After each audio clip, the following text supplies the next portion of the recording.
Are you looking to prepare a classic meal with a jazzy-licious twist? We'll make some meatloaf. We'll jazz it up. Here's a twist on our mashed potatoes. A dance all night with our broccoli stacks. Well, you're really in luck today because I'm going to prepare my traditional wheat loaf and potatoes dinner. So please join me. Jazzy, you're gonna be healthy with the jazzy vegetarian. Jazzy, so snazzy. We're gonna cook something healthy and light.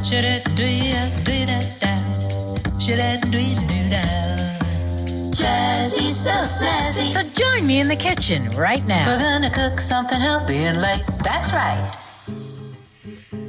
Today, I'll prepare a meal to serve for a fun weeknight supper or fancy dinner with friends. I'll start with my delectable and meaty-tasting Savory Seitan Loaf with tomato mushroom gravy. And then on the side, I'll serve my version of Grandma's fabulous twice-baked potatoes. Broccoli with sweet Tamari-Onion Sauce adds a pop of green. For dessert, my Dreamy Banana Pie tastes luscious and creamy.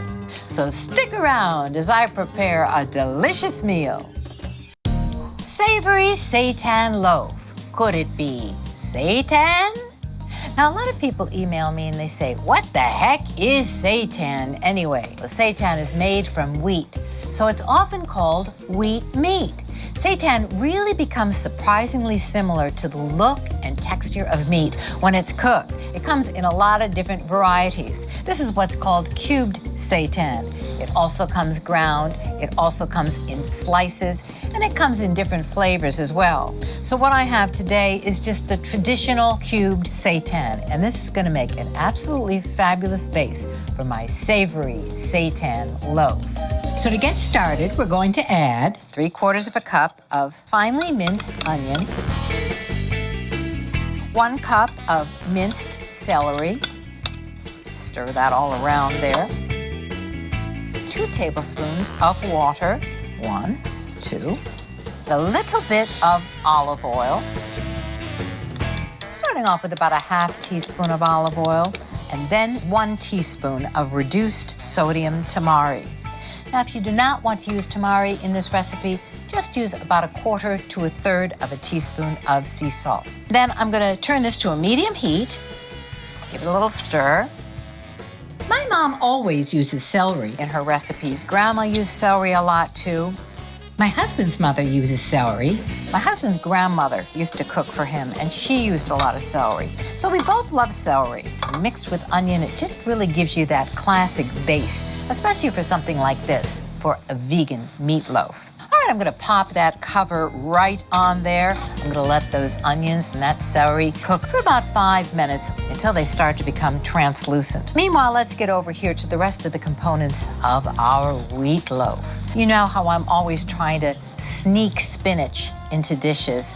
So I'm taking 1 cup of baby spinach, and I'm just kind of mushing it all together like that in a big pile. You ask me why I'm doing that. Let me just demonstrate here. If you take your spinach and you throw it on your cutting board, like this, and then you try to cut it, you see what's gonna happen? Absolutely nothing. You need something that has some texture to it for your knife to go through. So what I do is I just mush it all into a ball. Now I can just easily chop right across it. And I can get this 1 cup of spinach chopped finely. Now all you need to do is run your knife just like this in the opposite direction, right across. That's how quick it is. I'm gonna put that aside. All right, let's just check on our onions and our celery. Oh, yeah. Okay, that's fabulous. So now we're gonna start layering the taste into our wheat loaf. What we're going to add is 1 teaspoon of Italian herbs and 2 more tablespoons of water. 1, 2. Pop that top back on there. I'm gonna turn it down to a medium-low heat. We're gonna let that cook for 5 minutes. So now it's time to get to my seitan. It's going to act as the ground meat in my recipe today. What I have here is 16 ounces of cubed seitan, And I'm just gonna pop it right in the blender. You can get seitan pre-ground, but I find that you don't have quite the control over the recipe as you do if you grind it yourself. I'm gonna start grinding it on low.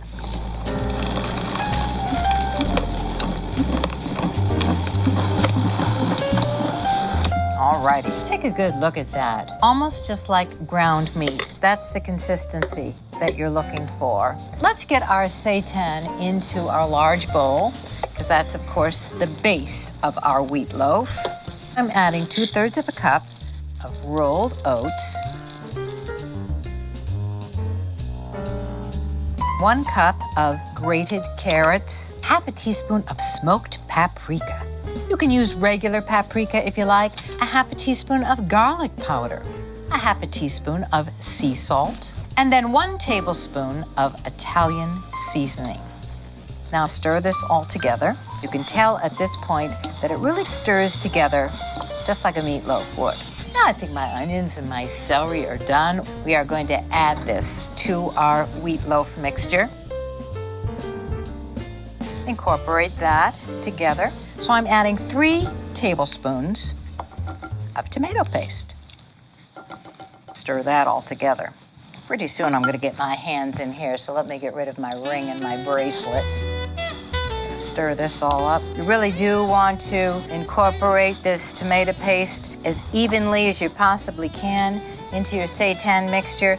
Oh yeah, we're almost done. I'm adding 3 tablespoons of toasted wheat germ. That is going to really help to hold it together. This smells so good. Wow, I'm getting excited. Now we're gonna fold this spinach in. We've got our 1 cup of finely chopped baby spinach. Just starting by folding that in there. And you do want to get that spinach kind of evenly dispersed. All right, so let me get my wheat loaf pan. We got it all prepped out with some unbleached parchment paper. You want to leave some wings, about 3 or 4 inches or so on each side. So I'm going to start off by spreading about 2 tablespoons of the tomato paste in the bottom of my pan. This is going to end up being the top of the loaf. Really makes it authentic tasting, makes it look authentic too. Actually becomes almost caramelized on the top, I guess is the best way to describe it. So here we go with our wheat loaf. Gonna dump that right in there. Woo, isn't that colorful? Wheat Loaf Express. Spread this very, very evenly in the pan. What we do is just press it evenly with our hand. Press it down, just like that, to give it a little help so it holds together. That is just gorgeous. So this is what you do at this point. You're gonna fold over your little parchment paper wings. Fold it over here on the top. Basically, we're helping the seitan loaf to steam for the first 30 minutes of cooking. Pop it into a 375-degree oven for 30 minutes. Then I'm going to take it out, carefully peel back this paper, and bake it for another 30 minutes. The last 15 or 20 minutes, I'm going to tent it with a little bit of foil until it gets all golden. Next up, my version of Grandma's favorite. It's twice-baked potatoes. Good. Twice-baked potatoes. In order to make twice-baked potatoes, you have to bake the potatoes first. So what you do is you take some potatoes, scrub them up real nice, turn your oven on to about 400 degrees, put a little X in the top of them, put the potatoes right on the rack. You don't want to wrap them in any foil because you want the skin to be nice and dry for these twice-baked potatoes. So these have been baked once, and now we're going to bake them again with our jazzy potato filling. So I'm going to scoop out the insides of 3 baked potatoes. First, I just cut the potato lengthwise. And so it's going to sit here just kind of like a little potato boat. And mark around the edge with a grapefruit spoon, leaving about a 1/4 inch of that pulp attached to the potato skin, and just scrape that right out into a bowl. Just make sure you leave about 1/4 inch or so of that pulp on all sides of the potato. Just want to make sure you don't poke a hole in the bottom of the potato. That is perfectly fine. It's still going to hold your filling. I've got my oven preheated to 375 degrees. I'm going to line them up in my pan. Let me just wash off my hands. Just put all that potato pulp that you just scooped out of your baked potatoes right into a blender. So we're going to add about 1/4 cup of non-dairy milk, 1 cup of cooked white beans that have been drained and rinsed, 1/8 teaspoon of garlic powder, 1/8 teaspoon of sea salt. So now I'm just going to blend this on low.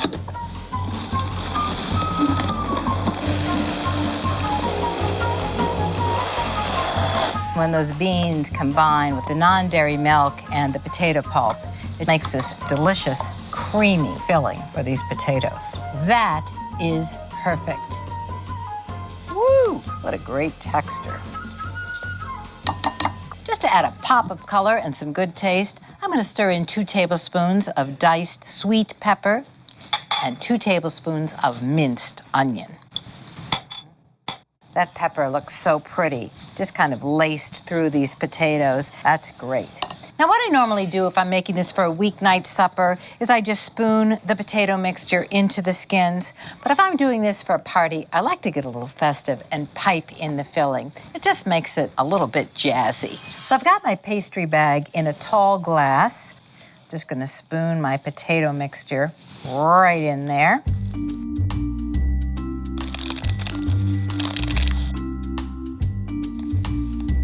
Ooh, that's pretty.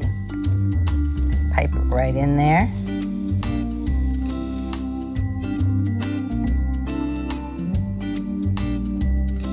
Take any kind of shape you want.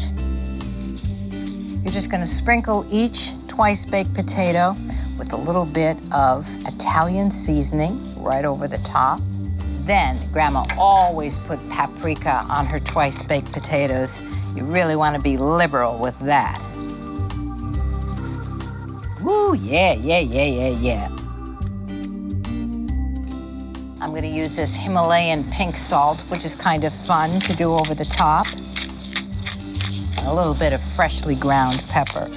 Really want to season up the tops because they're going to get a nice little crust. So let's transfer them to a casserole dish. Get them nice and snuggly into the casserole so they don't fall over while they cook. Perfect. I'm going to tent this loosely with foil. I'm going to bake it in a 375-degree oven for 30 to 40 minutes. You're going to take that foil off and let it cook for another 15 to 20 minutes till it gets nice and crispy on top. It's all heated through. We're going to serve it. It's just going to be absolutely fabulous. Now, next up, Dreamy Banana Pie, and it is truly dreamy. A dream to put together, too. It comes together very, very quickly. I'm making the crust with the base of dates. And what I've done is I've pitted 4 dates. You want to make sure to take the pits out of them, so I double check before I put them in my blender. Then I'm adding 2/3 of a cup of raisins, 1/2 cup of pumpkin seeds, 1/2 teaspoon of ground cinnamon, 1 cup of rolled oats. That's all there is to it. Start it on low.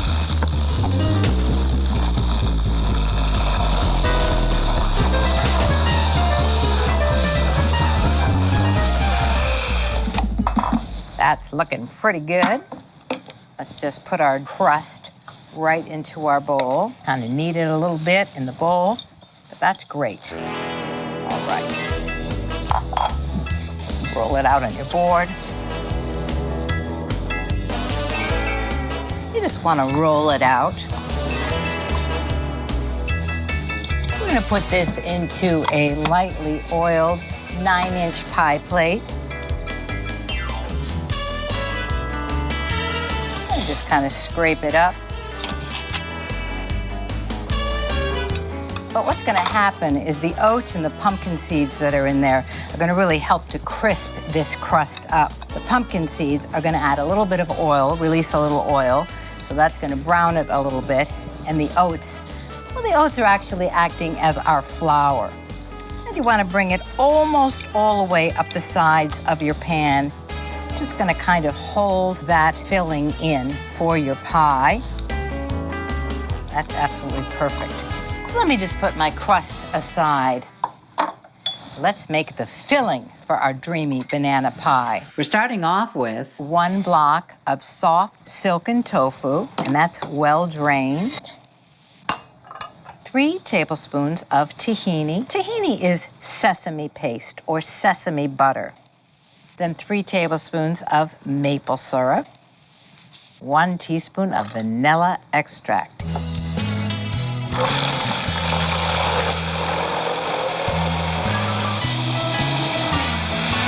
Look at that. It's nice and smooth and creamy. So what I'm going to do now is I'm going to slice some bananas.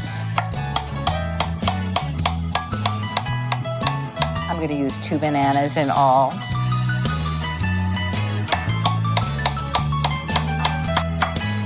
Then you're just going to place your bananas over your pie crust. I'm going to put them in there in an even layer. It's really like an old-fashioned banana cream pie. But instead of our egg and cream filling, we're using our tofu filling. And instead of our regular flour-based crust, we're using our date and oat-based crust. All right? We're just gonna put our topping right over that. Ooh, that is pretty. And you wanna just smooth out the top of that pie. Kind of swirl it around. My offset spatula. Just top off this pie with a little bit of cocoa powder. It's really gonna help to give it a nice flavorful layer with that cocoa on the top. I'm gonna pop this pie into a 350-degree oven and bake it for 30 to 40 minutes or until the edges are firm. The center of the pie is still gonna be soft. We're gonna take it out and cool it for about a half hour and it's all gonna firm up. It's gonna be so delicious. Now let's get on to our tomato and mushroom gravy. This is based on a technique that my stepmom taught me. This is the way that she makes a base when she's making a vegan vegetable soup. I'm taking 1/4 cup of tomato paste and putting that into a large skillet. And then a teaspoon of extra virgin olive oil, about 3 tablespoons of water, 1 clove of minced garlic. So now I'm gonna turn this on a medium heat. And basically what you do is you're gonna cook that tomato paste and cook that garlic in that little bit of olive oil. And that's really gonna make a great base flavor for this gravy. You're gonna cook that for about a minute over medium heat, maybe 2 minutes. Oh, I can really smell it now. It's getting all caramely and brown, making a great, delicious base. Now, as it starts to stick to the side of the pan, just add a little bit more water, about a tablespoon at a time. Turn our heat on medium-low, and I'm gonna add in 1 cup of water. Just toss it right in there. Add 2½ cups of sliced cremini mushrooms, 1/2 teaspoon of reduced sodium tamari, and then 1 teaspoon of Italian seasoning. Cover this, let it come up to a simmer. Once it starts simmering, you're gonna let it cook for about 15 to 20, maybe even 25 more minutes until it's nice and thick. Now let's get to our green. So what do we need? We need some broccoli. There it is. What I've done is I've taken 1 large head of broccoli, I've washed it, and I've cut it into bite-sized florets. I'm popping that in the steamer.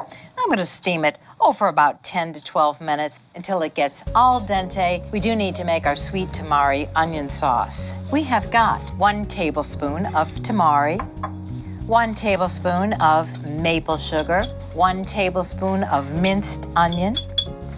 Then we have 1 large clove of garlic, finely minced. All right, let's just get our sauce some of it right in the bottom. Our broccoli is perfectly done. Let's just toss it right into our bowl. Put the rest of that sauce in there. That is just gorgeous. Let me grab my serving bowl. This nice green broccoli is gonna look so beautiful against the white of this bowl. Let's just check on our gravy. Oh, that's gorgeous. Look how much that's reduced. That's coming along just beautifully, just about ready. We love and potatoes. I'm gonna slice that wheat loaf and taste it. My fabulous wheat loaf and potatoes dinner. A classic American meal made vegan. Look at my fabulous Dreamy Banana Pie. I put a little chocolate on the top of that and let it melt while the pie was still warm. Adds a little bit of jazzy pizzazz. But before we get to dessert, I'm gonna get to my main meal. Look at that broccoli with that sweet Tamari-Onion Sauce. I'm gonna take a little taste for you. Wow, that broccoli is fantastic. Let that tamari, that onion, we dressed it up with a little chopped red pepper for color. But I have to take a little taste of Grandma's twice-baked potatoes. Look at that, so creamy, so beautiful. I'm gonna take a little bite. Wow. You'd never believe that doesn't have cheese or cream in it. It's absolutely fantastic. Really gotta try that. But now the star of the show is wheat loaf with tomato mushroom gravy. Put a little bit of that wonderful gravy right over the top of the loaf. That is really, really good. Really has a meatloafy kind of texture with that seitan and those carrots and that oatmeal and the wheat germ. Helps it to hold all together. And that tomato paste, all those different spices. It is so, so tasty. Last but not least, Dreamy Banana Pie. It really is so creamy. Wowie zowie. Serve that one up. Your whole family's gonna love it. I have had a wonderful time preparing this tasty meal for you. So the next time you'd like to cook up a classic dinner with a jazzy-licious twist, I hope you consider the recipes from today's show. So until next time, be happy, be healthy, and be well from the Jazzy Vegetarian. Visit our website at jazzyvegetarian.com to connect with Laura, see videos, find your favorite recipes, and more. Follow Laura on Facebook, Twitter, and Instagram. Companion cookbooks to the Jazzy Vegetarian series contain beautiful full-color photos and include recipes featured each season. This 10th anniversary edition companion cookbook features full-color photos, menu plans, and over 120 recipes. For more information or to order, visit jazzyvegetarian.com. Organic love, 100% natural. Yes, it is now. Organic love. I've got no additives or no preservatives. It's real intuitive. It's downright primitive. Organic love is 100% natural. Yes, it is now.